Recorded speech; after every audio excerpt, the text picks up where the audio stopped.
नमस्कार। आप सभी भाई बहनों का योगा कक्षा में स्वागत है। देरी न करते हुए शुरू करते हैं। सीधा बैठ जाइए। पद्मासन, सुखासन, वज्रासन, सिद्धासन, जिस भी आसन में आप कंफर्टेबल हैं उस आसन में बैठ जाइए। घुटने मोड़ के नहीं बैठ सकते तो आप चेयर पर बैठ सकते हैं। दोनों हाथ को ज्ञान मुद्रा में इस तरह से और तीनों उंगलियां सीधी घुटने के ऊपर रखें। आंखें कोमलता से बंद। ओम का ध्वनि का उच्चारण करेंगे, उसके बाद मंत्र, फिर आज का योगासन शुरू करेंगे। गहरा लंबा श्वास लीजिए।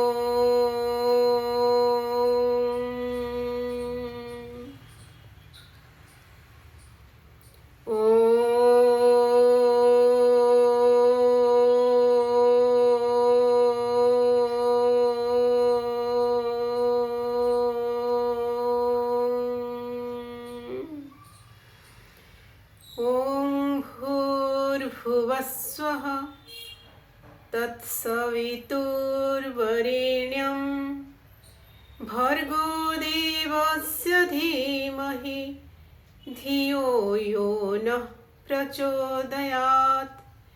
ॐ त्र्यम्बकं यजामहे सुगन्धिं पुष्टिवर्धनम् उर्वारुकमिव बन्धनान् मृत्योर्मुक्षीयमामृतात्। ॐ सहना भवतु सहनौ भुनक्तु सह वीर्यं कर्वावहै तेजस्विनावधितमस्तु मा विद्विषावहै। ॐ असतो मा सद्गमय तमसो मा ज्योतिर्गमय मृत्योर्मा अमृतं गमय। ओम शांति शांति शांति। परमपिता परम ब्रह्म को प्रणाम करते हुए आज की योग कक्षा शुरू करते हैं। पहले शुरू करेंगे सूक्ष्म क्रियाएं। सूक्ष्म क्रियाएं के लिए पहले क्या करेंगे, पैरों की उंगलियों से शुरू करेंगे। दंडासन में बैठ गए, पैरों की जो उंगलियां हैं उसको ऊपर नीचे इस तरह से करेंगे। इस तरह से इसमें जो छोटे छोटे जॉइंट्स होते हैं ये हमारे जॉइंट्स रिलैक्स होते हैं, जॉइंट्स खुल जाते हैं और जॉइंट जो पेन होता है या जॉइंट में जो अकड़न होता है वो दूर हो जाती है। छोटी छोटी क्रिया है लेकिन बहुत कारगर है। अभी करेंगे एड़ी के लिए। एड़ी को नीचे की तरफ दबाएं, फिर ऊपर, फिर नीचे, फिर ऊपर। इस तरह से एड़ी को दबाते रहें। हमारे एड़ी जो जॉइंट है ये हमारे तलवे के साथ पूरे शरीर को जॉइंट करता है। तो शरीर का पूरा भार जब हम खड़े होते हैं, चलते हैं, शरीर का पूरा भार हमारे तलवे के ऊपर पड़ता है और ये एड़ी के जो जॉइंट है उसमें महत्वपूर्ण भूमिका निभाता है। तो एड़ी के जॉइंट सही रहेंगे तो हमारा पैर सही रहेगा, हमारा पैर सही रहेगा तो हमारा शरीर में कोई दिक्कत नहीं आएगी। चलने फिरने में, दौड़ने में, भागने में कोई दिक्कत नहीं आएगी। फिर इस तरह से घुमाएं उसको।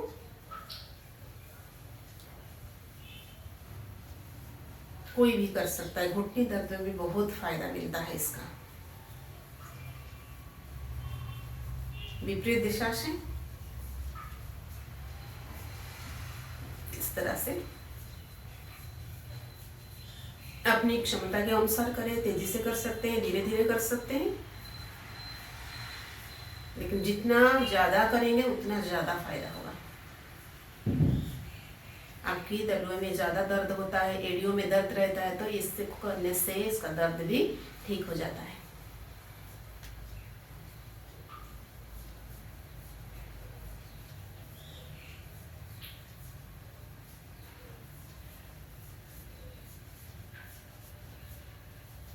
फिर इस तरह से घुमाएं।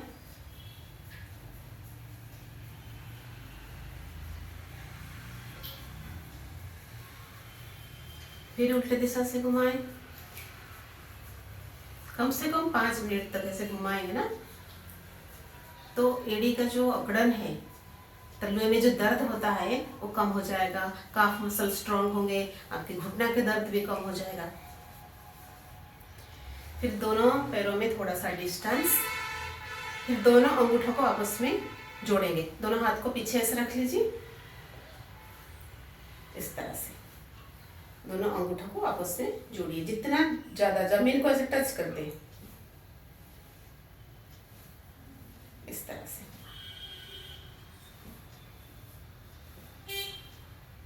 जिनके घुटने बजते हैं उनको ये तो बहुत फायदा देगा। बस ऐसे ही करने से कुछ ही दिनों में घुटने उनके सही हो जाएंगे।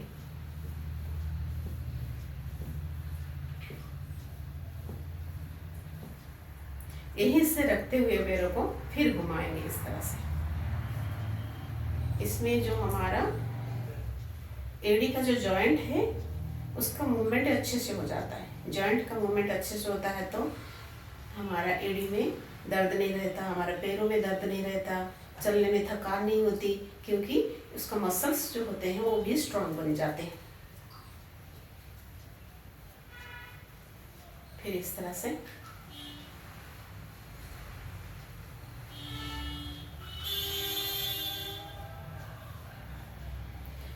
और पैर को सीधा कर दीजिए। दोनों घुटनों को जमीन पर पटकेंगे, ऊपर उठाएंगे फिर पटकेंगे इस तरह से। आप इसके ऊपर हाथ रख के भी इसे दबा सकते हैं।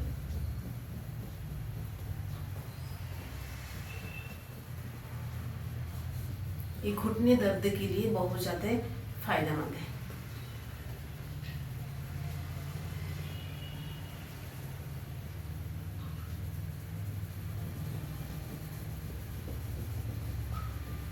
तेजी से करें।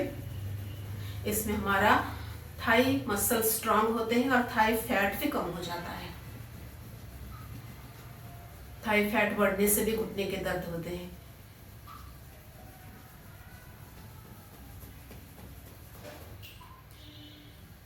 फिर घुटने को इस तरह से पकड़ेंगे और साइक्लिंग करेंगे। ये आप लेटे लेटे भी कर सकते हैं। ऐसे सामने की तरफ 2 3 4 5 6 7 8 9 10।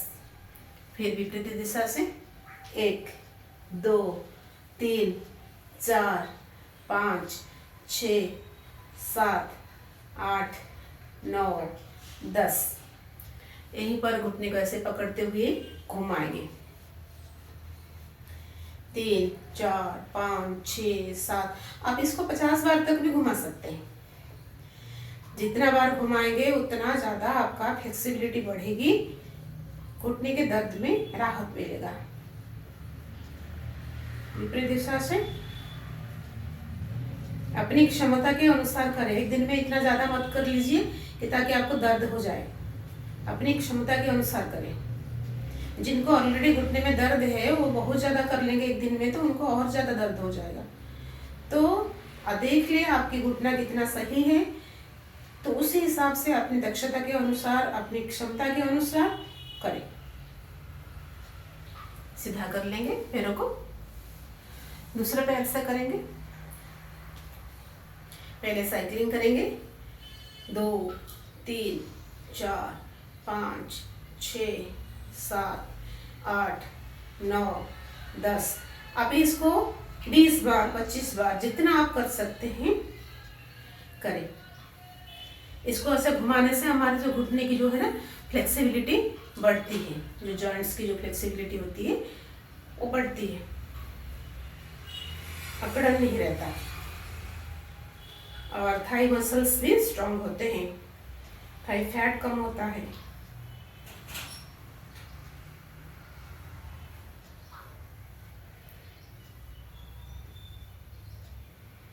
फिर यहीं से घुटने को पकड़ते हुए घुमाएंगे।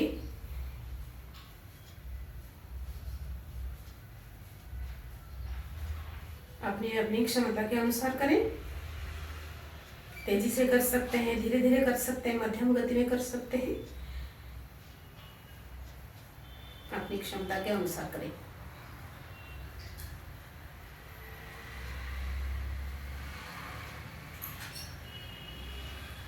पैर को सीधा कर लेंगे, फिर पैर को दूसरे पैर के ऊपर रख के इस तरह से, जैसे बच्चे को झुलाते हैं इस तरह से झुलाएंगे। इस तरह से यहाँ पर टच करेंगे जमीन पर पैरों को, फिर इधर भी टच करेंगे इस तरह से। इसमें हमारा थाई फैट कम हो जाती है। कोल्हू का जो जॉइंट है, हिप जॉइंट भी खुल जाती है।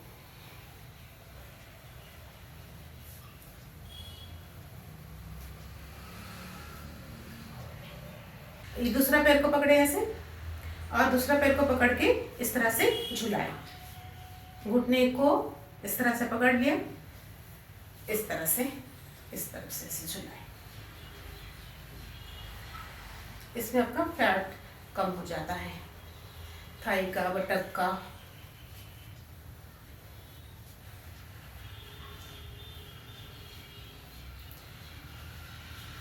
घेरण संहिता में 32 आसन के बारे में कहा गया है।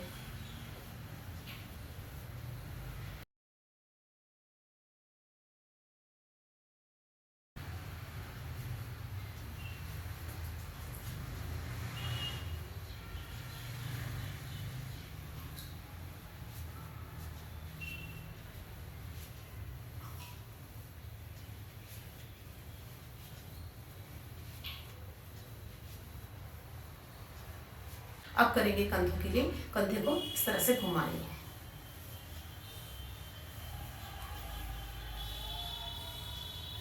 इस तरह से। आपके यहाँ पर घुटने की मालिश भी हो रही है और आपके कंधे भी मजबूत बन रहे हैं। फ्रोजन शोल्डर होता है वो कम हो जाता है, कंधों में जो अकड़न होती है वो कम हो जाती है। सर्वाइकल दर्द में भी काफ़ी हद तक फायदा होता है। विपरीत दिशा से इस तरह से।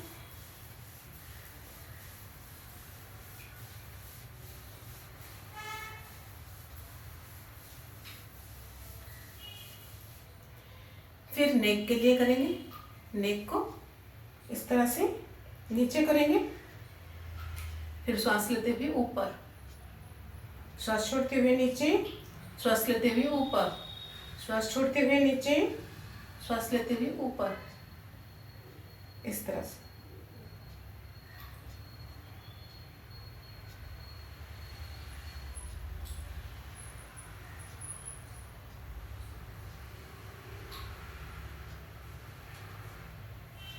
फिर बाएं दाएं, दाएं बाएं, दाएं बाएं।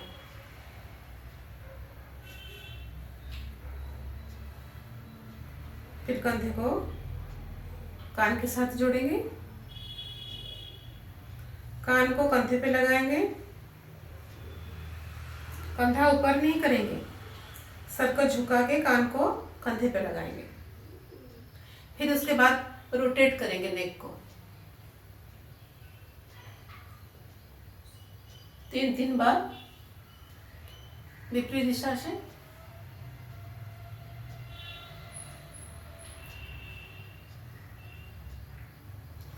अभी दोनों हाथ को ऐसे जोड़ेंगे और ऊपर खींचेंगे, फिर एक साइड से खींचेंगे इस तरह से। इसमें हमारे आर्म्स मसल स्ट्रांग होते हैं और आर्म्स पे जो फैट होता है वो कम होता है। ये जो साइड का फैट है वो कम होता है इस तरह से। हाथ मजबूत होते हैं, कंधों में दर्द नहीं होता, सर्वाइकल के लिए भी अच्छा है। कंधों की दर्द के लिए अच्छा है, दर्द होगा ही नहीं आपको। आप इस तरह से करेंगे तो दर्द ही नहीं होगा। फिर दोनों हाथों को ऐसे रखेंगे, फिर कहुनी को घुमाएंगे इस तरह से, कहुनी से 0 बनाएंगे। इसमें भी फ्रोजन शोल्डर की समस्या दूर हो जाती है। इस तरह से पूरा कहोनी को जोड़ेंगे, बड़ा सा शून्य बनाएंगे। फिर विपरीत दिशा से इस तरह से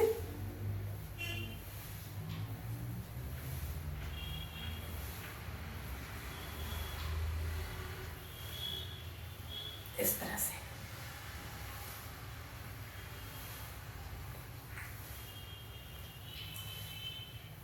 इसमें हमारा ये फैट भी कम होता है, ये जो अकड़न है वो दूर हो जाती है, कंधों की दर्द दूर हो जाता है, सर्वाइकल दर्द दूर हो जाता है और फ्रोजन शोल्डर की समस्या भी दूर हो जाती है।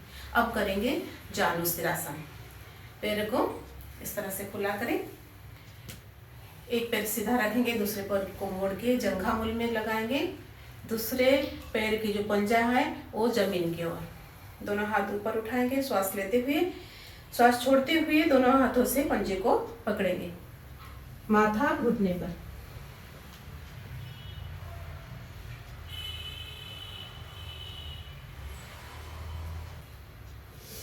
श्वास लेते हुए ऊपर, श्वास छोड़ते हुए दोनों हाथ साइड में।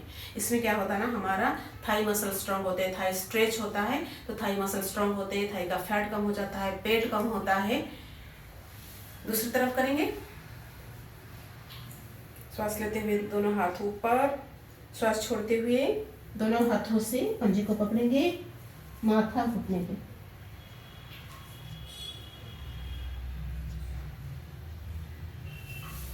जितना देर तक रुक के रहेंगे उतना ज़्यादा फायदा है, क्योंकि इसमें हमारा पेट कम होता है, थाई भी कम होता है।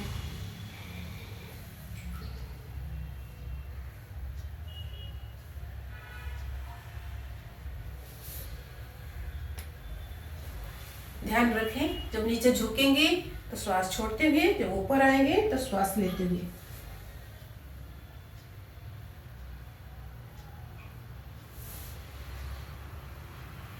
इस तरह से कितनी बार भी कर सकते हैं। पैरों को ऐसे सीधा रखते हुए करेंगे कोणासन, बैठे बैठे कोणासन करेंगे इस तरह से। 3 4 5 6 7 8 9 10 11 12 13 14 15 16 17 18 19 20 21 22 23 24 25 26 27 28 29 30 31 32 33 34 35 36 37 38 39 40 41 42 43 44 45 46 47 48 49 50।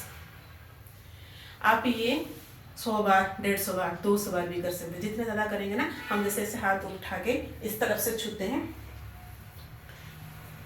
तो हमारा ये जो साइड का जो फैट है वो कम हो जाता है। अब करेंगे पश्चिम उत्तानासन। पश्चिम उत्तानासन के लिए ऐसे दंडासन में बैठ जाइए, सीधा बैठे, कमर बिल्कुल सीधी होनी चाहिए। श्वास लेते हुए हाथों पर, श्वास छोड़ते हुए नीचे झुकते हुए दोनों हाथों से पैर के पंजे को पकड़ेंगे, माथा घुटने पर।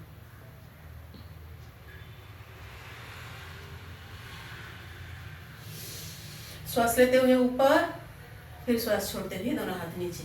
दोबारा करेंगे, श्वास लेते हुए हाथ ऊपर, श्वास छोड़ते हुए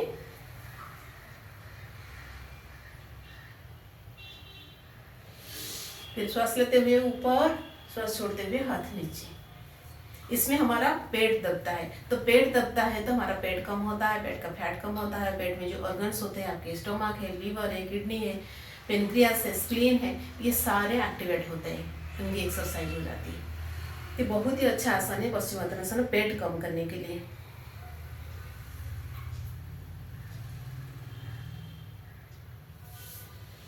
लेकिन खाना खाने के बाद नहीं करना, इसको खाना खाने के 5 घंटे के बाद करना। जिनका पेट बहुत ज़्यादा बढ़ा हुआ है, जिनका माथा घुटने पर नहीं लगता, तो जितना लग सकता है, सपोज इतना झुक सकते हैं, इतना झुके, इतना झुक सकते हैं, इतना झुके, नहीं तो जितना आप झुक सकते हैं उतना झुके।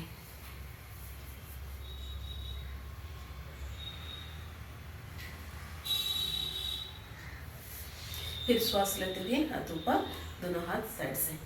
हठ ग्रंथ में कहा गया है पश्चिम उत्तानासन में हमारा कुंडलिनी जागृत होती है। अब करेंगे मकरासन।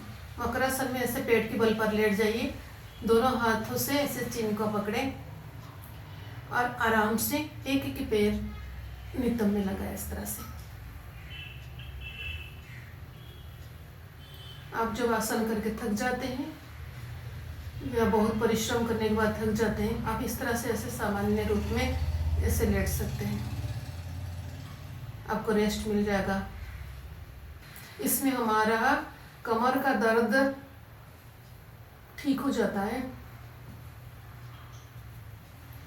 कमर में बहुत ज़्यादा पेन हो रहा है तो इस तरह से कुछ देर तक कर लीजिए, देखेंगे विदिन 5 मिनट्स आपका कमर दर्द गायब हो गया है।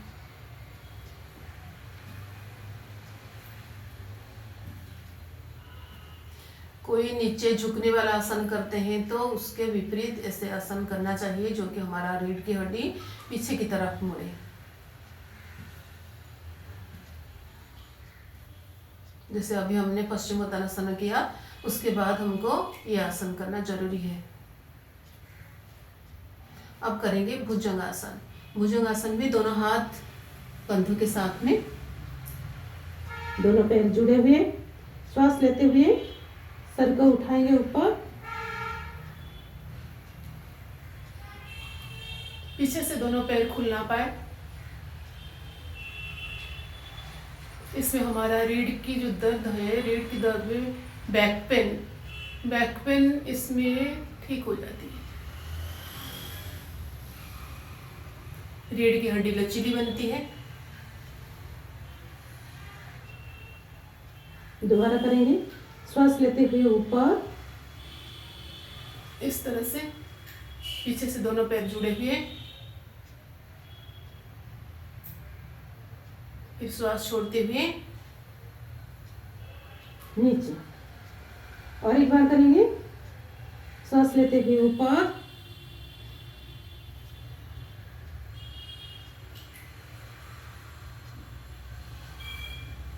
बैक पेन के लिए बहुत ही अच्छा आसन है भुजंगासन।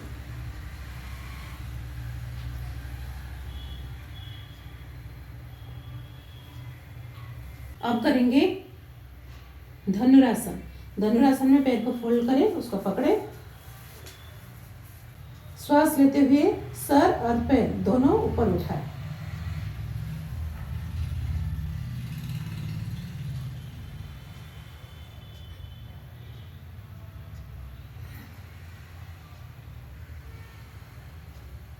फिर श्वास छोड़ते हुए जमीन पर।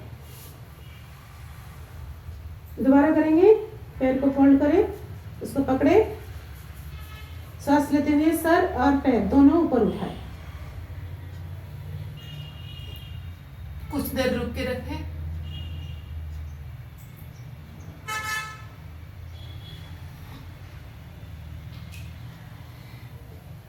सर छोड़ते हुए नीचे। अब करेंगे प्राणायाम। पहले करेंगे कपालभाति।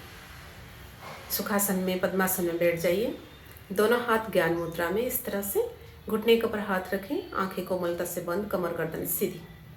श्वास को बाहर निकालेंगे, ध्यान श्वास के ऊपर रहेगा।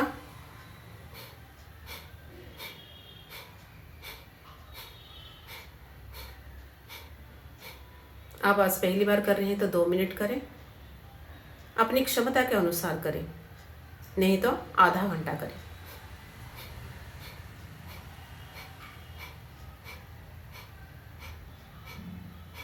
इसमें क्या होता है, पेट में जितने सारे इंटरनल ऑर्गन्स होते हैं वो एक्टिवेट होते हैं, वो अच्छे से काम करने लग जाता है। उसमें से जो हार्मोन्स निकलता है तो वो सही मात्रा में निकलती है।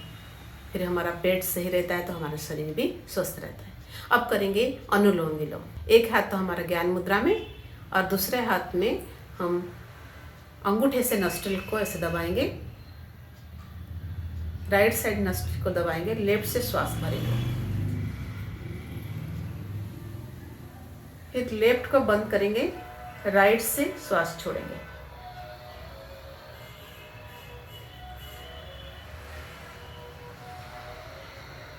राइट से भरेंगे, लेफ्ट से श्वास छोड़ेंगे। इस तरह से कंटिन्यू करना है। जिसमें श्वास लिया उसकी विपरीत नॉस्ट्रिल से श्वास छोड़ेंगे, जिसमें श्वास छोड़ा उसी से ही दोबारा श्वास भरेंगे।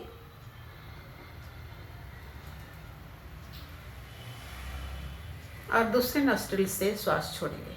इसी क्रिया को कम से कम 15 मिनट करें। बीपी के लिए ये रामबाण है। बीपी कंट्रोल होता है, मन शांत रहता है, शरीर में ऑक्सीजन की सप्लाई बहुत मात्रा में होता है, ब्लड प्यूरिफाई होता है, ब्लड सर्कुलेशन सही रहता है, मेमोरी पावर बढ़ती है, आँखों की रोशनी बढ़ती है। बहुत सारे फायदे हैं अनुलोम विलोम में।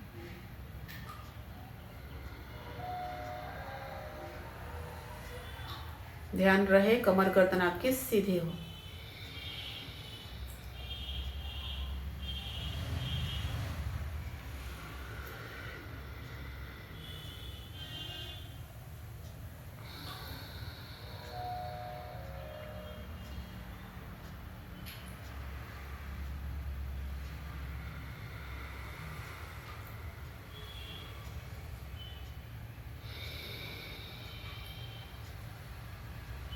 जो विद्यार्थी है उनके लिए तो ये बहुत ही अच्छा प्राणायाम है।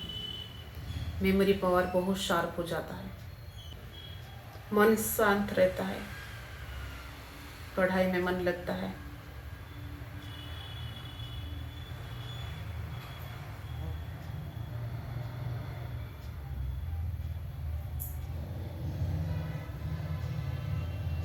जो बुजुर्ग हैं, जो कुछ भी आसन नहीं कर पाते, तो ये दोनों प्राणायाम तो उनको जरूर करना चाहिए, एक कपालभाति और एक अनुलोम विलोम।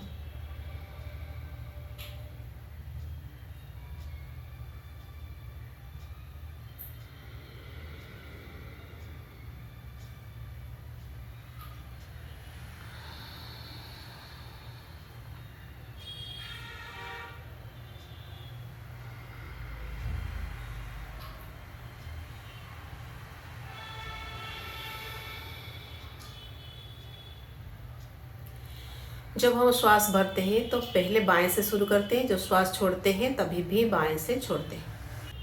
अब करेंगे ओम का उच्चारण, उसके बाद शांति पाठ। सीधा बैठ जाइए, आंखें बंद, ध्यान आज्ञा चक्र पर। गहरा लंबा श्वास भरेंगे।